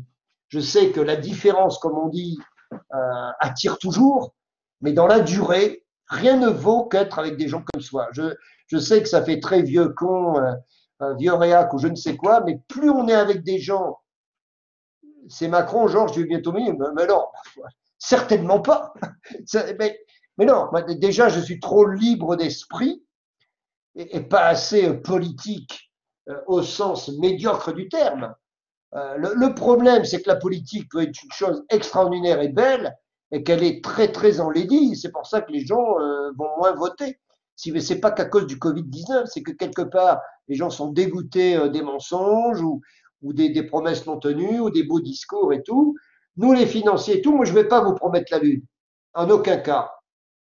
Mais malgré tout, vous avez, enfin, tous ceux qui arrivent, 32 promos d'avant, qui sont là, qui se sont retrouvés dans la même galère que vous. Alors moi, les gens qui me critiquent et tout, ben, écoutez, vous n'aviez qu'à faire tous Polytechnique, et puis voilà. Bon, vous n'y êtes pas. Eh bien, quelque part, on est un peu comme l'équipe qui arrive en finale de la Coupe de France. Vous voyez, je fais ces comparaisons footballistiques parce que il paraît que tout le monde les comprend. Eh bien, effectivement, la petite équipe qui arrive jusqu'au bout, un peu comme le lièvre et la tortue. Ben, le lièvre et la tortue, nous, au départ, on est un peu comme la tortue, on se fout de notre gueule. Il ne faut pas se vexer, il ne faut pas être susceptible dans le milieu de la finance. Ne jamais être susceptible. Vous allez jusqu'au bout de votre chemin, vous y allez, le lièvre, il est là, il fait le beau, il fait la cigale et tout. Il faut être constructif. Et je vous assure, quand je dis à Piotr Yordanov et aux autres, mais si vous rencontrez des gens qui vous disent qu'être comme ça, c'est pas sympa, c'est pas cool, non, non, on peut être rigoureux, on peut être cravaté et tout, et être sympa et cool. Ce qui compte, c'est le long terme, et c'est surtout la réalité des faits. Moi, je vois Nodé Volo, Antoine, vous allez voir notre jouet extraordinaire, vous allez voir ce qu'on est. Lui, ça fait 33 ans que je le connais, donc voilà, pas une trahison. Et c'est ça qui est important dans le milieu de la finance. Loyauté, honneur et tout. Dès que vous commencez à faire un mauvais deal, un mauvais truc, hop, le cycle de confiance s'arrête. Et ça, c'est absolument fondamental. La confiance, elle se fait même sur les petits détails. Moi, quand je dis à un étudiant que je vais le rappeler ou que je vais le contacter, je le fais. Et je ne suis pas obligé de le faire, mais je l'ai dit, donc je le fais. Sinon, je ne le dis pas. Et ça, c'est important. Eh bien, le lièvre et la tortue, eh bien, dans un monde où tout le monde est excité et tout, apprenez à être des tortues qui arrivent jusqu'au bout, qui vivent longtemps. Apprenez à être long, long dans la durée. Et c'est pour ça, le marathon d'examen, il faut être à la fois sprinter dans la finance, mais aussi coureur de front. Il faut le préparer toute l'année. Et c'est vrai que c'est une véritable épreuve et qu'il est gravé toute votre vie. C'est comme un rite d'initiation et vous devez le comprendre. Et vous devez adhérer à cette méthode. Et c'est très important d'y adhérer. Non pas pour faire plaisir à Castel, certainement pas. Oui, si, ça me fait plaisir quand vous y adhérez, évidemment. Mais surtout pour être complètement dedans. Et ça, c'est vraiment hyper, hyper important. Et c'est ça qui nous différencie des autres. Alors, il y a le rat des villes et le rat des champs. Alors, le rat des villes et le rat des champs, eh bien, vous allez voir que dans notre métier, dans notre milieu, c'est beaucoup plus des rats des villes que des rats des champs. Vous êtes des rats des champs, des rats des villes, des geeks, des gens qui êtes en permanence. Vous êtes dans un milieu urbain. La finance, c'est un milieu urbain. Voilà, ça c'est hyper important. Vous avez beaucoup de rencontres. C'est donc New York, c'est donc Londres, c'est donc Paris, bon, en espérant que Paris reste quelque chose. C'est les grandes villes, c'est ça le milieu de la finance. Et avec ce confinement, on le voit bien. On le voit bien que c'est ça qui est vraiment important. Alors que le rat des champs, il veut la vie tranquille, pédale. On a le droit de vouloir être pédale, mais ça c'est quand on prend sa retraite ou quand on change de vie. Mais tant qu'on est dans le milieu de la finance, on est un rat des villes.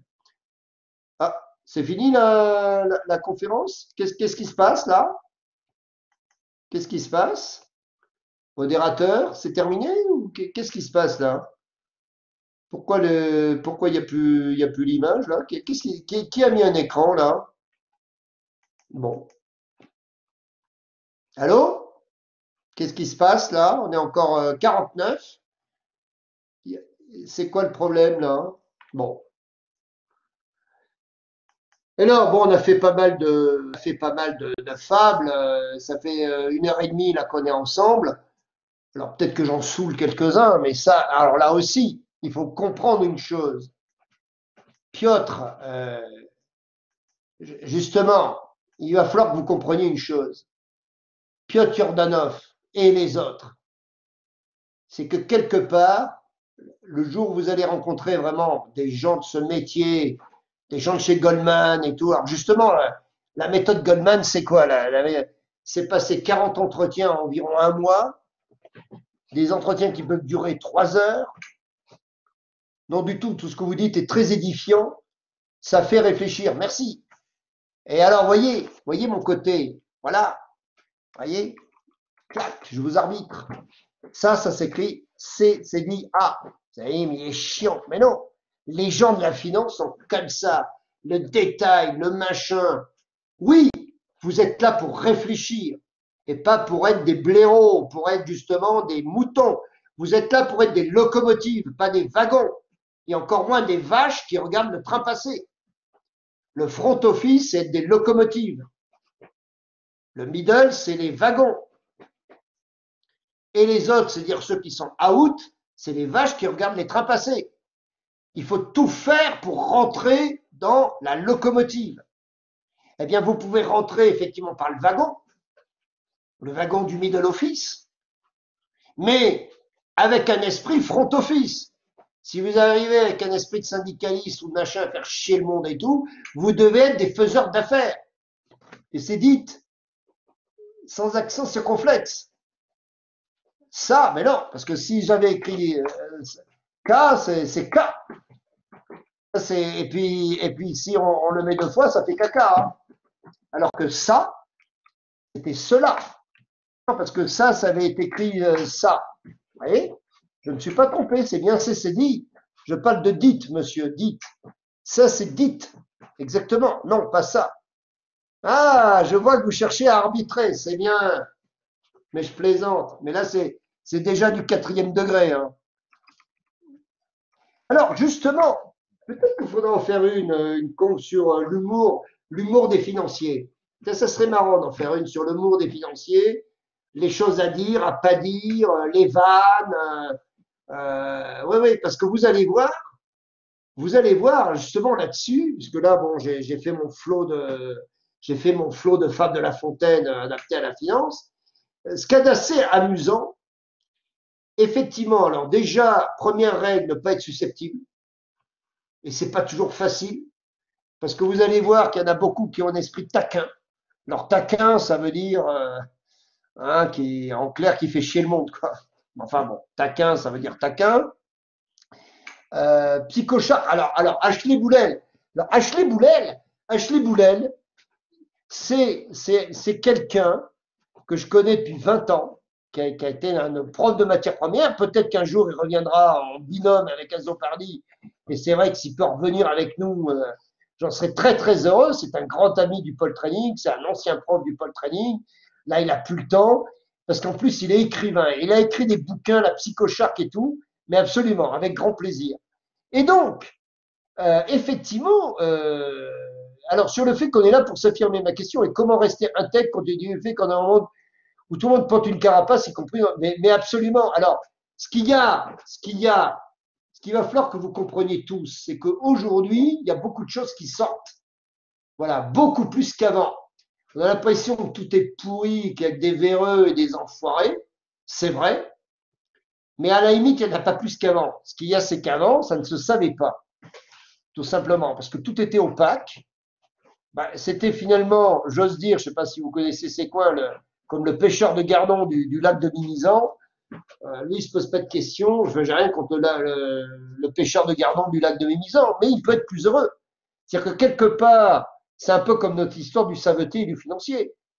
Vous allez voir que plus vous allez être dans des milieux dits d'élite, gouvernement, finance, monde international, plus quelque part vous allez rencontrer des gens réellement tordus, mais vraiment tordus, et limite quelque part psychopathe ou à dire, mais donc à quoi ça sert d'être aussi intelligent si c'est pour avoir affaire à de tels enfoirés.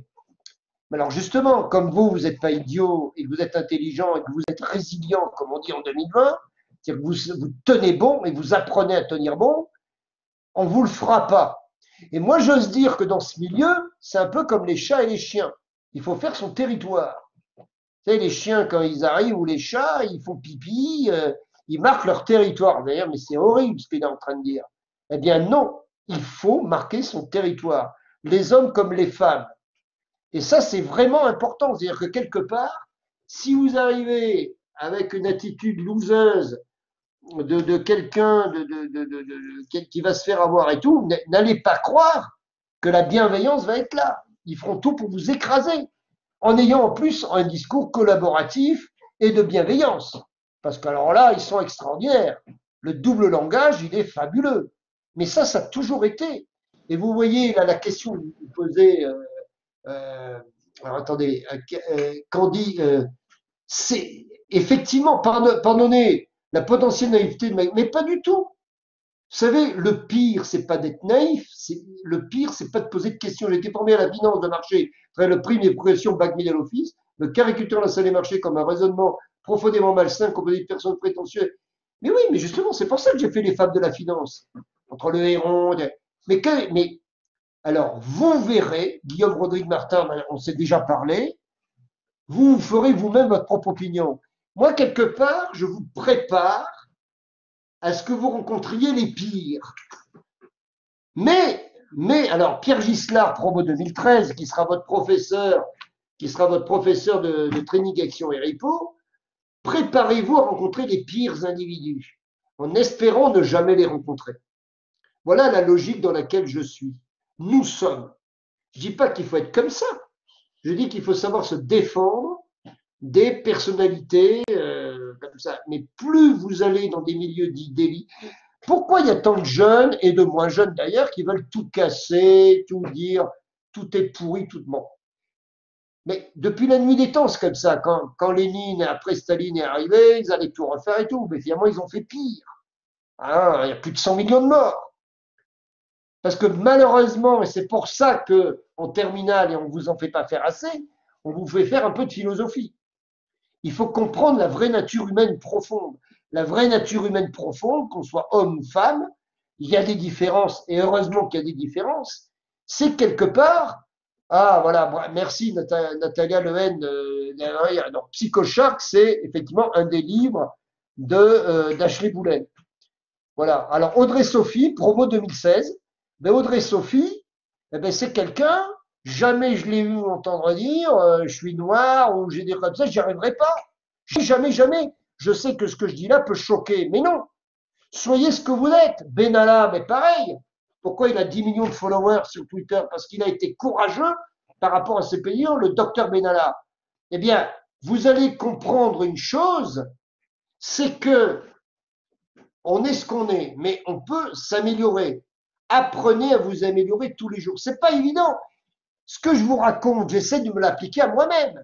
J'essaie d'être cohérent de bout en bout. Et c'est pas toujours évident. C'est pas facile, comme aurait dit un ancien président. C'est pas facile, effectivement, mais enfin, s'il n'était pas content, il n'avait qu'à pas y aller. C'est pas facile, effectivement, de s'améliorer. C'est plus facile d'être médiocre, d'être lâche, d'être prétentieux et d'être veule, en d'autres termes, d'être un enfoiré ou d'être un collabo ou d'être un traître, que d'être courageux et valeureux. Mais quand vous êtes courageux et valeureux, vous en sortez. Eh bien, Guillaume, Rodrigue Martin, vous avez sûrement rencontré des enfoirés, mais ils ne sont pas tous comme ça. Et c'est vrai que souvent, ce qui se passe, c'est que la presse, qu'est-ce qu'elle cherche à faire, la presse, très souvent? Mais pour vendre du papier ou des sites ou faire du buzz, comme on dit aujourd'hui. Mais qu'est-ce qu'ils cherchent? Ben, ils cherchent évidemment à dire, ben voyez, c'est un monde de vilains, de méchants, cravatés. C'est pour ça qu'aujourd'hui ils mettent plus de cravate. Mais c'est pas parce qu'on ne met pas de cravate qu'on est devenu un mec bien et que parce qu'on en avait une qu'on était un connard. Si on est un connard, on l'est, cravate ou pas cravate. Et là c'est pareil. Arrêtons la démagogie. On a son style, on a son truc. Pourquoi moi je suis toujours costume cravate dans le boulot? Quand je vais à la piscine, je mets mon maillot. Quand je vais au boulot et au business, et c'est pour ça que toutes nos trucs publics et tout, on est en dress code, costume, cravate. D'ailleurs, comme en plus aujourd'hui tout le monde s'habille comme des pingouins, eh bien justement, ça calme. Je veux dire qu'on arrive, quand on ira au salon du training, là, le 2 octobre prochain, tous ensemble, après notre pré-rentrée du 29 septembre, c'est donc le 29 septembre que je vous attends tous à notre réunion de départ, eh bien, vous serez en dress code tous, justement, et la cravate. N'oubliez pas, messieurs, la cravate, très important. Et je vous apprendrai justement à faire des nœuds de cravate qui ne sont pas serrés, qui font pas mal, parce qu'effectivement, on a toujours l'impression d'avoir le qui. Tout est dans les détails. Tout est dans les détails. Vous avez affaire à des gens extrêmement affûtés, travailleurs. Certes, certains sont très prétentieux, c'est vrai, mais c'est pas grave. Ce qui compte, c'est apprendre avec un maximum de gens. Moi, il y a plein de gens du pôle training USSK qui sont allés à la générale. Au départ, on les prenait pour des idiots, machin. Aujourd'hui, moi, les gens, ils me demandent des candidats. Ils m'en demandent 20 ans après. Ils me demandent parce que quelque part, la pédagogie est différente. Elle est différente, ça veut pas dire qu'elle est plus faible. Elle est différente. Et justement, ce réseau est un réseau qui est devenu extraordinaire. On va arriver, on est à 1759 en 32 promos. Eh bien, on arrivera un jour aux 2000 anciens dans le monde entier et on est resté liés. Moi, je vois Raphaël Bellampero de la 99 qui est là. Eh bien, oui, exactement. Exactement. Donc, écoutez, là, il est 19h38. S'il y a encore des questions, mais Guillaume Rodrigue Martin, mais il n'y a aucune naïveté dans votre question. Il est normal alors, Ashley Boulen, merci, je précise une chose, j'ai fréquenté ce qu'il y a de pire dans le front office à la française dans mes romans. C'était voulu, le front office français peut être affreux comme une suffisance typiquement française et une arrogance anglo-saxonne. Oui, parce que mon cher Ashley, ok, en France, il y a plein de défauts, mais chez les roast beef, comme on dit en français, excuse-moi, hein, c'est de bonne guerre. Hein, nous, on est bien des fucking froggies, hein, comme ils disent. Fucking froggies customer. Hein, je ne traduirai pas parce que c'est très, très, très vulgaire. Bon, voilà. Dans tous les peuples, dans tous les pays, dans toutes les ethnies, chez toute personne, il peut y avoir effectivement des personnes très prétentieuses, très arrogantes. Et en général, c'est au bout de 7-8 ans. C'est-à-dire que là, vous voyez, vous êtes jeune et tout, mais si vous avez un succès et tout, vers 32-35 ans, mais il y en a, ça leur monte à la tête et tout. Puis après, à 40-45 ans, il y en a, ils commencent à se prendre des claques. Voilà, parce que ça arrive fatalement, même au meilleur. Regardez, prenons l'exemple, je vous invite à regarder ma compte sur YouTube sur justement la French Touch des traders voyous. Et je parle entre autres, je parle pas que de Kerviel, il y a la fameuse baleine de Londres chez JP Morgan. Et chez JP Morgan, ils avaient dit non, pas de ça chez nous, nous on est la banque de Bois, pas de ça, nous on est au-dessus de ça. Ben, je peux vous dire que la baleine de Londres, c'était chez JP Morgan. Donc, alors Fabrice Tour, ça c'était chez Goldman. Fabrice Tour, c'était chez Goldman, mais malgré tout, je peux dire qu'ils l'ont amené en procès et il s'en est pris plein la gueule, amené par Goldman, parce que quelque part, il les a arnaqués. C'est-à-dire que finalement, on peut toujours jouer au malin, mais quand on retrouve plus fort que soi, il faut pas jouer à ça. Quelque part, il faut apprendre à être un peu comme comment dire, vous savez, vous voyez les éléphants ou les rhinocéros, il y a des petits oiseaux qui s'appellent les piqueux. Les piqueux, ça s'écrit comme ça, P-I-Q-U-E-X. C'est quoi un piqueux? Un piqueux, c'est un petit oiseau noir et qui est très utile pour l'éléphant ou le rhinocéros. C'est qu'il il va piquer justement, d'où son nom, tous les scories, oui, Tour, oui, avec deux R, oui, Fabrice Tour, exact, exact, c'est Fabrice. Fabulous. Déjà, se faire appeler comme ça, c'est pas malin, c'est franchement pas malin. Mais tant pis pour lui. Alors aujourd'hui, il s'est pris quelqu'un. Il y a eu des exemples célèbres. Regardez l'affaire Madoff. L'affaire Madoff, c'est la grenouille qui va se faire plus grosse que le bœuf. C'est vraiment ça. Et tous les gens qui ont cru à des choses incroyables et qui ne sont absolument pas possibles. Ah, de 51, nous passons à 50. Alors, est-ce qu'il y a encore d'autres questions? Nodé, Volo, Antoine nous rejoint de nouveau. Il y a d'autres questions, d'autres remarques. Un grand classique, le magicien directeur qui se fait virer à 45 ans et prend un divorce dans la foulée, toujours resté un. Ah ben absolument, absolument. Alors ça, Ashley, absolument. Mais bon, Alors, les jeunes, alors, ah, mais Trevor Flad était là? Ah, je n'avais pas vu que vous étiez le cas. Merci d'avoir été là. Vous vous voulez poser une question, Trevor? Vous voulez poser une question ou... Euh, bonjour à tous. Non, mais C'est je me bats Trevor? pour rejoindre je me bats pour rejoindre le MBA. Je suis arrivé un peu en retard ce soir, donc je prends les choses en route. 52. Vous arrivez jusqu'à... Ah, mais je vois. Ah, effectivement. Mais c'est pas grave, c'est pas grave. Vous allez bien, Trevor? Ah, Très très Trevor est bien, un merci fou beaucoup. complet. Parfait. Parfait. Bon, on reprendra cette discussion de façon personnelle. En tous les cas, je peux vous dire que dans cette conférence, il y avait Ashley Boulel, ancien prof justement de matière première, mais qui est un grand ami du pole training, qui est à Londres d'ailleurs. D'ailleurs, Trevor Flad, contactez Ashley Boulel. Je vais vous mettre en contact. Ça c'est D'accord. important. Ah, oui, oui. Il y a aussi Raphaël Bellampero. Est-ce qu'il est toujours là? Raphaël Bellampero, promo 99. Hein, Raphaël Bellampero qui travaille à la Banque asiatique de développement, l'équivalent de la Banque africaine de développement, la promo 99. Il y avait aussi notre ami Charles Val de la promo 95.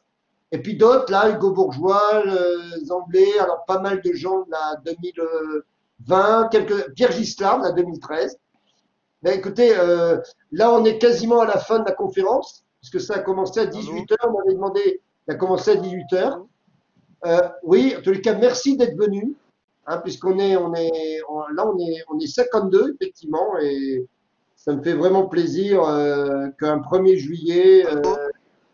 Oui, vous avez des Bonsoir à tous. questions, des questions, des remarques? Non, pas de question. J'aimerais juste me présenter. Oui, qui parle à Trevor? C'est- Oui, Qui, je suis de la Côte d'Ivoire. qui parle là? Qui parle? Qui? C'est Abdoulaye Kébé. Abdoulaye Kébé. Oui, bonjour monsieur. Vous savez Oui, que je suis un bonjour, grand ami. monsieur. Alors, je vais vous faire rencontrer monsieur Niago. Monsieur Niago, qui est le délégué 2017 et qui a effectivement été au ministère des Finances en Côte d'Ivoire et qui aujourd'hui est à Paris. Et donc, tous les Ivoiriens, je vous mettrai en contact avec Jean-Richard Niago, que je ne vois pas ce soir, il n'est pas là, mais c'est pas grave. Donc, alors, quelle est votre question, monsieur? Quelle est votre question? Et effectivement, je suis venu juste en retard et vraiment, je n'ai pas vraiment de questions. J'aimerais juste me présenter, c'était tout. On vous entend très mal. On vous entend Effectivement, très la mal. connexion n'est pas effectivement bonne ici en ce moment. D'accord. Bon, on se verra à Paris. On se verra à Paris au mois de septembre, d'accord? La maison est très D'accord, monsieur, mauvaise. d'accord, il n'y a pas de souci, monsieur. Ok. Allô? Oui, bonjour. Allô? Oui. Qui est là? Arthur. Qui parle? Présentez-vous, s'il vous plaît. Oui, Arthur, étudiant Paul Trading Finance du marché. Arthur, oui. Arthur qui? Arthur comment? Arthur Kofi. D'accord. Bonjour, monsieur. Oui. Juste dire, monsieur le directeur, que j'ai été vraiment édifié par l'enseignement d'aujourd'hui et je compte encore approfondir les recherches de ce soir même pour le thème dont vous avez abordé tout à l'heure. Oui. Ça ne vous a pas plu? Si, bien sûr, j'ai été bien édifié. Mais quelle est votre question? Alors, je tenais à vous dire merci pour la conférence. Mais de rien, mais c'est qu'un début, hein. Ça fait que commencer notre aventure. Il y en a, ça fait 20 ans que ça dure, 25 ans. C'est une grande famille, super. c'est une grande famille de Paul Training de l'ESSESCA, une très grande famille. D'accord. Alors, merci Mehdi Chirac. On s'est bien amusé. On s'amusera plus quand on se verra. Attendez, je vais mettre le numéro de Jean-Richard Niago. Attendez. Je mets le numéro de Jean-Richard Niago. Vous l'appelez de ma part. Les gens, vous les contactez toujours de ma part, hein, pas par hasard. Hein. Donc 07, voilà. C'est ça la méthode, direct. 16 86. Voilà, 07 61 16 86 98. Jean-Richard Niago. Et vous pouvez tous les retrouver sur LinkedIn et sur le groupe Paul Training, hein, et puis auprès de moi. Voilà, délégué 2017. Et surtout,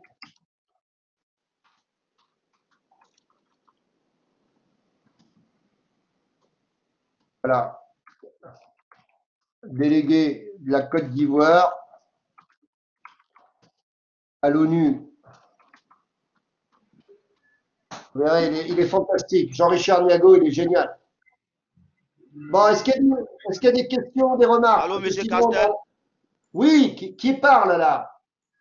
Allô, monsieur Castel? Oui, je vous écoute. Le numéro de monsieur Niago.